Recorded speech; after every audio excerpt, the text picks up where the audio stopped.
ગુજરાત એટીએસની કસ્ટડીમાં રહેલા મૌલાના સલમાન અજહરીના ભડકાઉ ભાષણને લઈને વધુ તપાસ માટે રિમાન્ડ મેળવવા તજવીજ હાથ ધરી છે।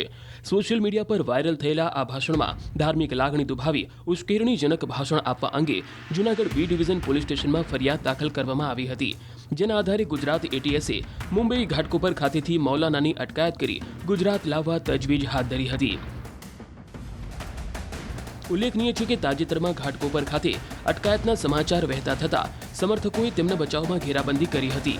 બાદમાં મૌલાના સલમાન અજહરી દ્વારા શાંતિની અપીલ કરવામાં આવી હતી। ત્યાર પછી પોલીસે સમર્થકોની ભીડને દૂર કરીને કાયદેસરની કાર્યવાહી કરી ટ્રાન્ઝિટ રિમાન્ડ મેળવી ગુજરાત લાવવા તજવીજ હાથ ધરી હતી। આજે અજહરીને જૂનાગઢની કોર્ટમાં રજૂ કરવામાં આવશે, ત્યારે કોઈ પણ પરિસ્થિતિ વણસે નહીં તે માટે ગુજરાત પોલીસ દ્વારા અન્ય જિલ્લાની પોલીસ પણ જૂનાગઢમાં ગોઠવવામાં આવી છે। ખાસ કરીને સંવેદનશીલ વિસ્તારમાં પોલીસ દ્વારા ચાંપતો બંદોબસ્ત ગોઠવાયો છે।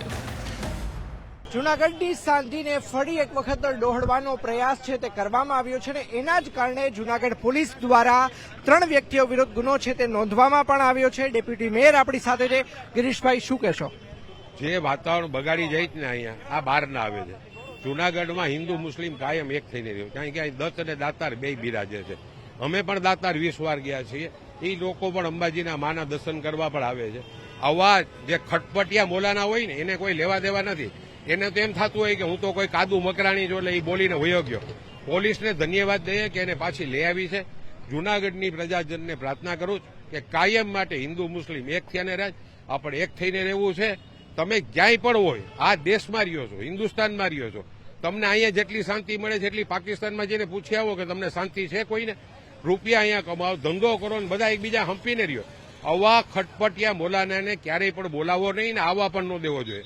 ગિરીશભાઈ શું કહેશો? ગણતરીના મહિનામાં આ ત્રીજી ઘટના છે। મજેવડી ગેટ આપણે અહીંયા જ ઉભો જોયું, 550 માણસોનું ટોળું હતું, ડીવાયએસપી સહિતનાઓને ઈજા પહોંચાડવામાં એક વ્યક્તિનું મોત છે।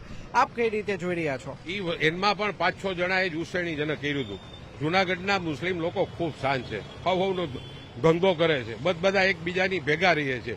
આવા જે 8-10 જણા હતા એને બધાને ઉશ્કેર્યા, પોલીસ ઉપર હુમલો થયો, અને પછી હાલત શું થઈ, ગામનું વાતાવરણ કેવું બગડી ગયું। અમે ભાઈઓની જેમ રહેતા હોય એને આવા ખટપટિયા મોલાના બોમ્બેથી આવીને જુદા કરવા આવે। મહેરબાની કરીને આવા લોકોને ગામમાં આવવા દ્યોમાં।